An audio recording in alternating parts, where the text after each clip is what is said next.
வாசு முன்னாடி பேசிட்டு இருக்காங்க. பாரதி, எனக்கு உண்மையிலேயே இந்த கல்யாணத்துல இஷ்டம் இல்ல வாசு. உன் அப்பாவுக்கு பண்ணி கொடுத்த சத்தியத்துக்கு காரணமே நீதான். உன்னோட ஸ்தானத்துல நின்று நான் சத்தியம் பண்ணி கொடுத்தேன் உங்க அப்பாவுக்கு. அவரு மேல இருக்கிற மரியாதைனால தான் நான் சத்தியம் பண்ணி கொடுத்தேன். என் மனசு பூரா ஆதிதான் இருக்காரு வாசு. நான் ஒண்ணு சொல்லட்டுமா வாசு? நம்ம காதல் மேல சத்தியமா சொல்றேன், துரகோட வாடுறத நினைச்சாவே அருவருப்பா இருக்கு எனக்கு. இதுக்கு மேல எனக்கு என்ன பண்றதுன்னு தெரியல வாசு அப்படின்னு சொல்லும் போதே வாசுவோட போட்டோல இருக்க ஒரு ரோஸ் அப்படி கீழே வந்து விழுகுது. அந்த ரோஸ் அப்படி எடுத்து பாக்குறாங்க. இதுக்கு என்ன அர்த்தம் வாசு? எனக்கு ஒண்ணும் புரியல அப்படின்னு சொல்லிட்டு இருக்காங்க. பாரதி கிச்சன்ல சமையல் பண்ணிட்டு இருக்காங்க. மரகதம் தானா கிச்சன்ல வேலை செஞ்சுட்டு இருக்காங்க. அப்ப துரை வராரு. என்ன எல்லாம் இப்படி இருக்கிறீங்க, மசம் இருக்கிறீங்க, பையனுக்கு கல்யாணம் தடபுடல வேலையெல்லாம் நடக்க வேண்டாமா, இவ்வளவு ஸ்லோவா இருக்கீங்க அப்படிங்கிற மாதிரி பேசுறாங்க. சொல்லுவடா சொல்லுவ, என்னமா காக்கா உட்கார பனங்காய் விழுந்த மாதிரி உனக்கு இது ஒரு சான்ஸ் கிடைச்சிருக்குது, நீ இதுவும் பேசுவ இதுக்கு மேலையும் பேசுவ அப்படின்னு தானே சொல்றாங்க. ஆனா ஏதோ ஒரு யோசனையிலே இருக்காங்க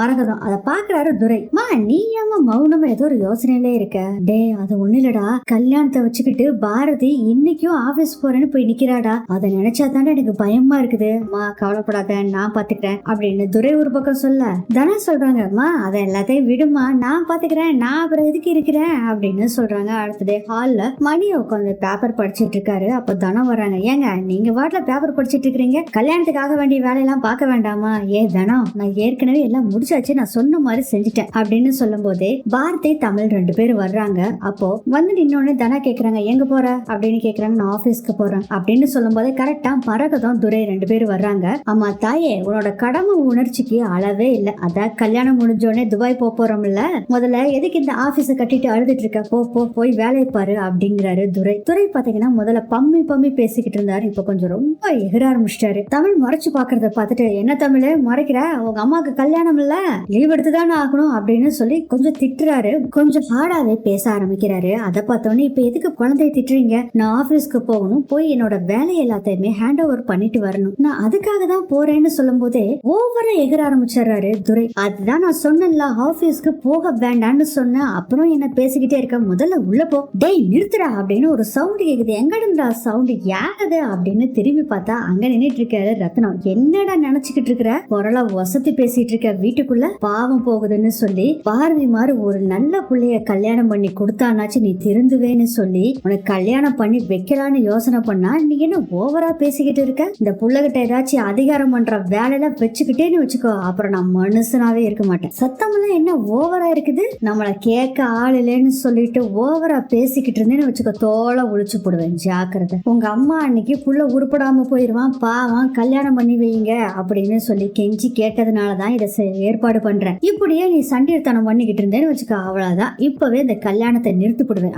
ஜாக்கிரதையா இருந்துக்கோ அப்படின்னு ரத்தன சொன்னோன்னே பாத்தீங்கன்னா, ஆஹா என்னடா இது, அப்பா கல்யாணத்தை நிறுத்தினாலும் நிறுத்தி போடுவாருடா சாமி அப்படின்னு நினைச்சிட்டு இருக்காரு துரை. உடனே விட்டா இது பெரிய பிரச்சனையாயிரும், கல்யாணமே நின்று போயிரும் அப்படின்னு சொல்லி உடனே மணி வந்து, மாமா இல்ல மாமா, அவன் அப்படிலாம் பேசுற ஆள் இல்ல மாமா, டேய் சொல்லுடா அப்படிங்கிற மாதிரி ஜாட காமிக்கிறாரு மணி. ஆமாப்பா, நான் அந்த ஒரு அர்த்தத்துல சொல்ல, ஒரு சாதாரணமா தான் சொன்னேமா அப்பா அப்படின்னு சொல்றாங்க. டே நீ எந்த அர்த்தத்துல சொன்னேன்னு எனக்கு நல்லாவே தெரியும்டா. ஆமா பாரதி, நீ போய் நல்லபடியா வேலையெல்லாம் ஹேண்ட் ஓவர் பண்ணிட்டு வாமா அப்படின்னு சொல்றாங்க. இல்ல மாமா, நான் வந்து போன்லயே எல்லாத்தையும் சொல்லிடுறேன், ஒரு நாளைக்கு போய் வேணா அவங்க கிட்ட எல்லாத்தையும் சொல்லிடுறேன் மாமா, நேரா போய் இப்போ எல்லா விஷயத்தையும் போன்ல சொல்லிடுறேன் மாமா அப்படின்னு சொல்றாங்க. பாரதி சரிம்மா அப்படின்னு சொல்றாங்க. மாமா நான் ஸ்கூல்ல வேணா தமிழை கொண்டு போய் விட்டுட்டு வந்துடுறேன் அப்படின்னு சொன்னோடனே மரகதம் சொல்றாங்க, பாரதி நீயே கையில அடிபட்டு இருக்க, வண்டியும் ஓட்ட முடியாது, ஆட்டோ புடிச்சுதான் போகணும், பேசாம துரகூட அனுப்பிச்சு விட்டுரு அப்படின்னு சொல்றாங்க. அவங்க மாமாவும் ரத்னமும் சொல்றாங்க, ஆமாமா துரகூட அனுப்பிச்சு விட்டுரு அப்படின்னு சொல்றாங்க. சரி மாமா அப்படின்னு சொல்லி பாரதியும் சொல்லிடுறாங்க. அதுக்கப்புறம் பாத்தீங்கன்னா, வாச்சலாம் நம்ம போலாம் அப்படின்னு சொல்லி தமிழோட கைய பிடிக்கிறாரு துரை. விட்டு தட்டி விட்டு, தாத்தா நான் போயிட்டு வரேன் தாத்தா, பாட்டி போயிட்டு வரேன் அப்படின்னு ஒரே சோகமா சொல்லிட்டு அங்க இருந்து போறாங்க. தமிழ் இத பார்த்துட்டு செம்ம கடுப்பாகிறாரு துரை. இது எல்லாத்தையுமே ரத்தனமும் கவனிச்சுக்கிட்டே தான் இருக்காரு. துரை போன பின்னாடி ரத்தனம் சொல்றாரு, அம்மாடி நான் இப்பதாம்மா ஆதியையும் அவங்க அம்மாவையும் பாத்துட்டு வர்றேன், அவங்களுக்கு தான் முதல் பத்திரிக்கை வைக்கணும்னு சொல்லி அவங்களுக்கு முதல் பத்திரிக்கை வச்சுட்டு வந்திருக்கேன். ஏன்னா எல்லாரும் பாக்குறீங்க,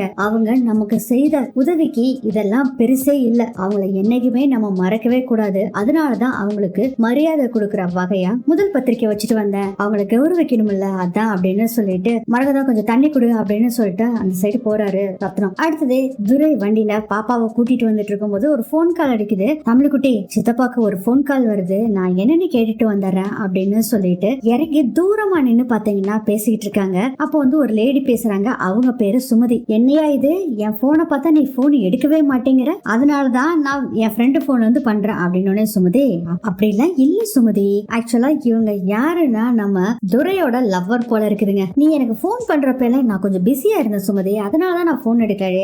எனக்கு நீ பேசுறதெல்லாம் நல்லா தெரியும், நீ எதனால பேசுறேன்னு தெரியும். நேரா நம்ம விஷயத்த போய் உங்க அப்பா கிட்ட நான் சொல்லட்டுமா? தமிழ் பாத்துக்கிட்டே இருக்கிறத பார்த்துட்டு, தமிழ் பாப்பா ஒரு நிமிஷம் இரு, சித்தப்பா முக்கியமான போன் பேசுறேன், இந்த அப்புறம் வந்துடுறேன் அப்படின்னு சொல்லிட்டு போன் பேசிட்டு இருக்காரு. இந்த சித்தப்பாக்கு போன் வந்துகிட்டே இருந்துச்சு. அவரும் போனாரு, போய் ரொம்ப நேரம் பேசிக்கிட்டே இருக்காரு. யாருகிட்ட பேசுவாரு? இனிமேல் சித்தப்பா கூட எல்லாம் வரக்கூடாது, அம்மாவே கூட்டிட்டு வர சொல்லிடணும் அப்படின்னு நினைச்சிட்டு இருக்கிறாங்க தமிழ். அதுக்கப்புறம் சுமதி சொல்றாங்க, இங்க பாரு, நான் சொல்ற இடத்துக்கு உடனே இப்ப வா, இல்லைன்னா அவ்வளவுதான் அப்படின்னு சொல்றாங்க. சுமதி, இதோ வர சுமதி அப்படின்னு சொல்லிட்டு அவரும் என்ன பண்றாருன்னா தமிழை கூட்டிக்கிட்டே ஸ்கூல்ல விடலைங்க, விடாமையே சுமதி பக்கம் நேரா போறாங்க. சுமதி சொன்ன இடத்துக்கு வந்துடுறாங்க. வந்த பின்னாடி தமிழுக்கு சாக்லேட் கொடுத்துட்டு, பாப்பா இரு, ஒரு முக்கியமான விஷயம் நான் பேசிட்டு வந்துடுறேன் அப்படின்னு சொல்லிட்டு சுமதி கிட்ட வர்றாங்க. ஏ சுமதி, நீ பாட்டுல இப்படி பேசுற போன்ல, இங்க பாரு, நம்ம உனக்கும் பிடிச்சது எனக்கும் பிடிச்சது, நீயும் சந்தோஷமா இருந்த நானும் சந்தோஷமா இருந்தேன், அவ்வளவுதான். இந்த கல்யாணம் அது இதெல்லாம் சொல்லக்கூடாது. என்ன தூரம் நீ நினைச்சிட்டு இருக்கிற? நீ என்ன சொன்ன, என்ன கல்யாணம் பண்ணிக்கிறேன்னு சொல்லிதானே என்கிட்ட பழகுன.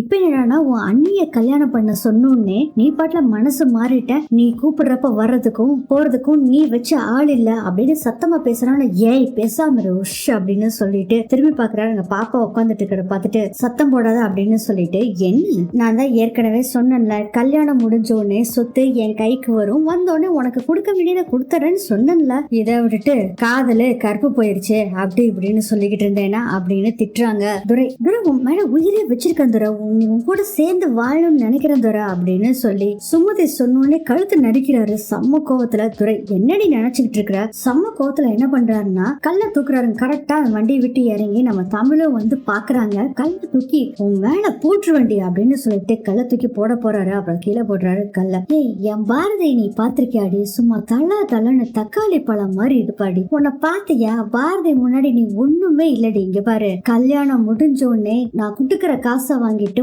மரியாதையா போயிடணும். அப்படியே பாத்தீங்கன்னா தோல் மேல கையை போட்டுக்கிட்டு, இங்க பாரு, ஒன்னும் பிரச்சனை இல்ல, கல்யாணத்துக்கு முன்னாடி உன்னை எப்படி நான் சந்தோஷமா வச்சிருந்தனோ அதே மாதிரி இப்பவும் வச்சுக்கிறேன், இனிமேலும் வச்சுக்கிறேன் அப்படின்னு சொன்னோன்னு, சீ முதல்ல கையிடுறா அப்படின்னு சொல்றாங்க சுமதி. இது எல்லாத்தையுமே நம்ம தமிழ் பாப்பாவும் பாத்துக்கிட்டு இருக்காங்க. எவ்வளவு கேவலமா நீ பேசிட்டு இருக்கிற, நீ எல்லாம் மனுஷனே இல்ல, பணத்துக்காக நீ என்ன வேணாலும் செய்வடா, நீ எல்லாம் ஒரு கேவலமான ஆள் அப்படின்னு சொல்லி திட்டிட்டு இருக்காங்க சுமதி. அப்படியே சிரிச்சுக்கிட்டு இருக்காரு துரை. அப்படியே திரும்பி பாக்குறாரு, பார்த்தா அங்க பாப்பா நிக்கிறாங்க. தமிழ் கிட்ட வர்றாரு. என்ன தமிழ், இங்க நடந்ததெல்லாம் பாத்துட்டியா? சரி சரி, யாருக்கு தெரியக்கூடாதுன்னு நினைச்சேன், உனக்கு தெரிஞ்சிருச்சு, பரவாயில்ல பரவாயில்ல. இங்க நடந்த விஷயத்தை யாருக்கிட்டயாச்சும் சொன்னேன்னு வச்சுக்கோ, அவ்வளவுதான், பாரதி தலையில கல்ல தூக்கி போட்டு கொண்டுருவேன். பாரதி வேணும்ல உனக்கு, நீ யாருக்கிட்டயாச்சும் உண்மையை சொல்லணும்னு நினைச்சா கூட அது எனக்கு தெரிஞ்சிடும், அதுக்கப்புறம் பாரதிய உயிரோடவே பார்க்க முடியாது அப்படின்னு துரை சொன்னோன்னே அழுதுகிட்டே, இல்ல சித்தப்பா, இதை யாருக்கிட்டே நான் சொல்ல மாட்டேன் சித்தப்பா, அம்மாவை ஒண்ணும் பண்ணாதீங்க சித்தப்பா, பிளீஸ் சித்தப்பா, நான் யாருக்கிட்டே சொல்ல மாட்டேன், பாவம் அந்த அக்காவே ஒண்ணும் பண்ணாதீங்க சித்தப்பா அப்படின்னு சொல்றாங்க தமிழ். அது உங்க ரெண்டு பேத்தி கையில தான் இருக்கு, யாரு வாயை திறந்தாலும் கொண்டு போட்டுருவேன், புரிஞ்சுதா அப்படின்னு தமிழ்கிட்ட சொல்லிட்டு சுமதியை பார்த்து சொல்றாங்க, உன்னையும் சேர்த்து தாண்டி வான்னு சொல்லி தமிழை கூட்டிட்டு அங்கிருந்து கிளம்பிடுறாரு துரை. அடுத்ததே நம்ம ஆதி டிரைவ் பண்ணிட்டு வந்துட்டு இருக்காரு. வந்துட்டு இருக்கும் போதே குறுக்கா முறுக்கா போய் டப்புனு வண்டி நிறுத்துறாரு. பாக்குறாரு, என்னது ஏதோ ஒரு கிராஸ் வர்ற மாதிரி இருந்துச்சு, ஆனா ஒண்ணு இல்லையே, என்னாச்சு? பக்கத்திலே ஒரு டீ கடை இருக்கு, அவங்க கிட்ட அப்படி வந்து நிக்கிறாரு. அது என்னாச்சு சார், வண்டி ஏதோ சடன் பிரேக் போட்டு நிறுத்துற மாதிரி இருந்தது அப்படின்னு கேக்குறாங்க. ஆமா சார், யாரோ ஒருத்தர் கிராஸ் பண்ணி போற மாதிரி இருந்தது, ஆனா ஒண்ணு இல்ல சார், அதான் ஒரே குழப்பமா இருக்கு அப்படின்னு சொல்றாங்க. சார், இந்த இடம் அப்படிதான் சார், இந்த இடத்த பத்தி உங்களுக்கு தெரியாது, இந்த இடத்துல ஏகப்பட்ட ஆக்சிடென்ட் ஆயிட்டே இருக்கும் சார். என்ன சார் இப்படி சொல்றீங்க, இங்க ஒன்னும் பெருசா டிராபிக்கும் கூட இல்ல, இதுல என்ன சார் ஆக்சிடென்ட் ஆக போகுது? ஆமா சார், கொஞ்ச நாளைக்கு முன்னாடி தான் எனக்கு தெரிஞ்ச பையன், பாவம் நல்ல பையன் சார், அவனும் ஆக்சிடென்ட்ல இறந்தான் அப்படின்னு சொல்றாங்க. சொன்னோடனே ஆதிக்கு அந்த வாசு ஆக்சிடென்ட் ஆனாரு பாத்தீங்களா, அந்த ஞாபகம் வருது. அப்படியே அந்த இடத்துக்கு போறாரு ஆதி அந்த இடத்துக்கு போறாரு. போய் நிக்கும் போதே ஹார்ட் லேப்டாப்னு அடிக்குது. வாசு விழுந்தாருல, அந்த ரோட்லயே அப்படியே கைய வைக்கிறாரு ஆதி. வச்சோன்னு இந்த ஆக்சிடென்ட் ஆனது, வாசு கீழே விழுந்தது எல்லாமே அப்படியே ஞாபகத்துக்கு வருது ஆதிக்கு. பயங்கர ஷாக்ல இருக்காரு ஆதி. இதோட இந்த எபிசோட் முடியுது.